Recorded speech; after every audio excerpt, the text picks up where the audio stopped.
இன்னைக்கு அகரகார அரசியல் தான் நாட்டில் இருக்கு. 3000 வருஷமா இல்லை, 70 ஆண்டு சுதந்திரம் ஆகிக்கிறோம். இன்னைக்கு அரசியல் என்ன அரசியல் இருக்குதுன்னா அகரகாரத்துடைய அரசியல் தான் இருக்குது இந்தியாவில். சுதந்திரம் மட்டும் பெற்றாச்சு.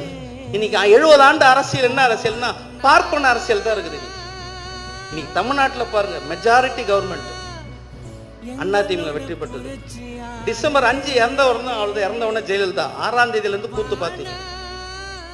6ஆம் தேதியிலேருந்து கூத்து பார்த்து ஒரு 10 நாள் அரசியல் பார்த்தீங்கன்னா சசிகலான்ற ஒரு பிற்படுத்த பெண்மணி கிட்ட தலைமை வந்தது.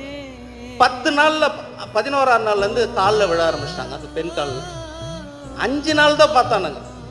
6ஆவது நாளுக்கு சிறைக்கு அமிச்சாங்க சசிகலா. ஏன்னா அதே தீபான்ற பார்ப்பன பெண் காலில் விழுந்திருந்தாங்கன்னா விட்டு இருப்பாங்க. ஒரு பிற்படுத்த பெண் காலில் விழுந்ததால உடனே 6ஆவது நாள் சிறைக்கு அமிச்சிட்டாங்க. அடுத்தது ஆர்கே நகர் தொகுதி தேர்தல் வருது. அடுத்தது டிடி தினகரன் போனார். 15 நாள்